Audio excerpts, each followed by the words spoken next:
Pemirsa, Anda masih menyaksikan Berita Lampung. Dan bagi Anda yang baru saja bergabung, berikut Berita Lampung pilihan hari ini.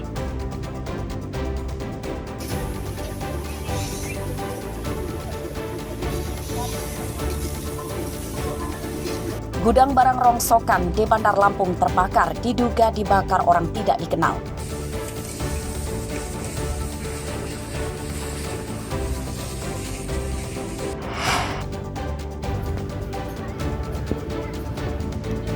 Truk terbalik akibat bertabrakan dengan minibus di Lampung Timur, 2 orang kritis.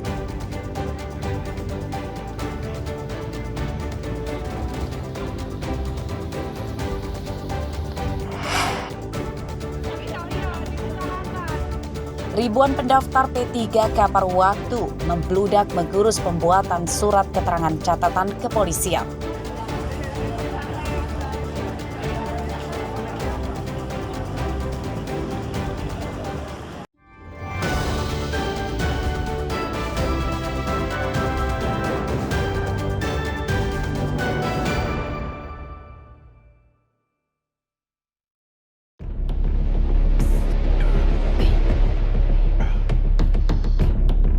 Seorang pria terduga pencabul putri kandungnya berusaha melawan dan memberontak saat ditangkap di rumahnya di Kecamatan Tanjung Raja, Lampung Utara, Sabtu malam.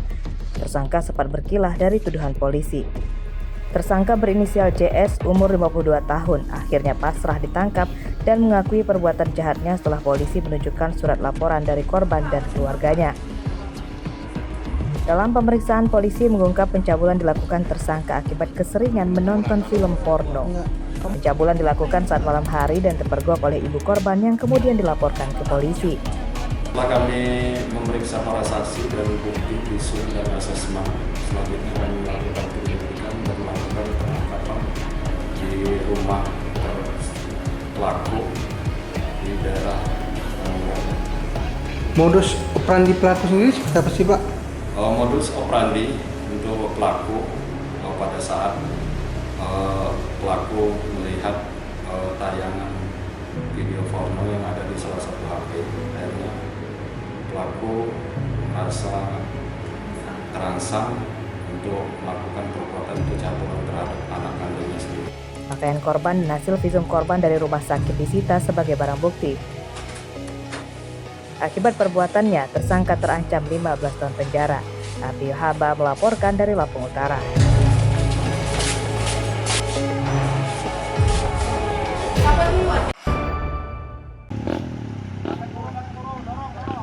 Sepekan penanganan oleh petugas dan warga, 7 jalan di 3 kecamatan di Tanggamus yang sempat putus akibat bencana longsor pada hari Minggu kemarin seluruhnya telah bisa dilewati mobil dan motor.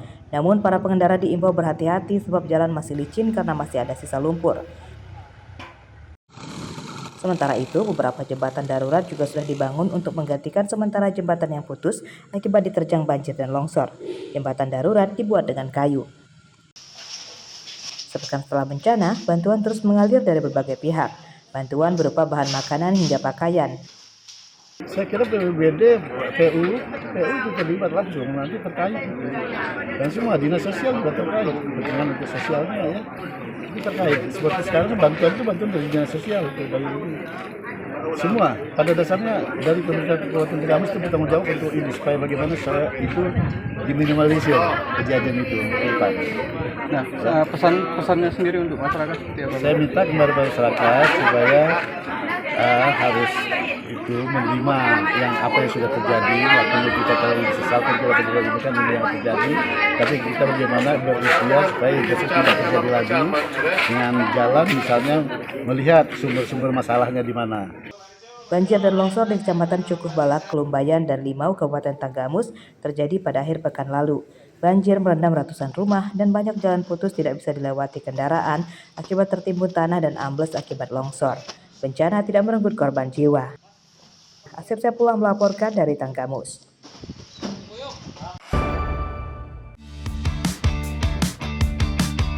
Bisnis pembuatan cincau hitam ternyata sekenyal bentuknya. Saat cuaca terang atau musim panas, omsetnya bahkan hingga jutaan rupiah per hari. Usaha pembuatan cincau hitam diantaranya ditekuni oleh Lia Opriani, warga Kelurahan Kangkung, Kecamatan Bumi Waras, Bandar Lampung. Bisnis ini telah dirintis oleh mendiang orang tuanya sejak tahun 1980 lalu dan hingga kini masih beroperasi dan terus berkembang. Lia memiliki beberapa pegawai untuk membantu menjalankan bisnisnya. Mereka bertugas membuat cincau hitam hingga siap jual. Penjualannya pun cukup mudah karena tidak perlu hingga luar provinsi. Cincau hitam buatan Lia Okpriani dijual ke pasar-pasar di Bandar Lampung dan sejumlah pelanggan di sejumlah kabupaten di Lampung. Bahan baku berupa daun cincau hitam dipasok dari Jawa Timur. Dalam sehari, ia memproduksi hingga 10 loyang cincau hitam atau setara dengan 100 bungkus jika dijual ecer. Harga cincau hitam dijual Rp3.500 sebungkus plastik. Namun saat bulan puasa, produksi cincau hitam meningkat drastis. Sebulan sekitaran 3 jutaan. 3 juta ya sebulan ya. Kalau rame ya Mbak, tergantung cuaca. Untuk pembeli sendiri itu selain dari Bandar Lampung dari mana aja sih?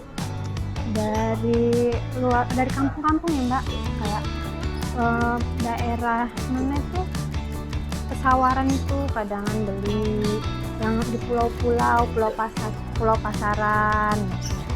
Untuk harga kita jual dari mulai harga berapa? Tergantung yang mau jual ya. Kalau saya jual itu 10.000 3. Kalau yang lain mungkin bisa 5.000, 4.000. Karena kita langsung dari sekitarnya. Cincau hitam biasanya digunakan untuk campuran minuman segar seperti es cincau, es campur. Banyak yang meyakini cincau hitam memiliki manfaat untuk kesehatan termasuk melancarkan pencernaan, menurunkan tekanan darah, dan meningkatkan daya tahan tubuh. Jeffrey Alvin melaporkan dari Bandar Lampung.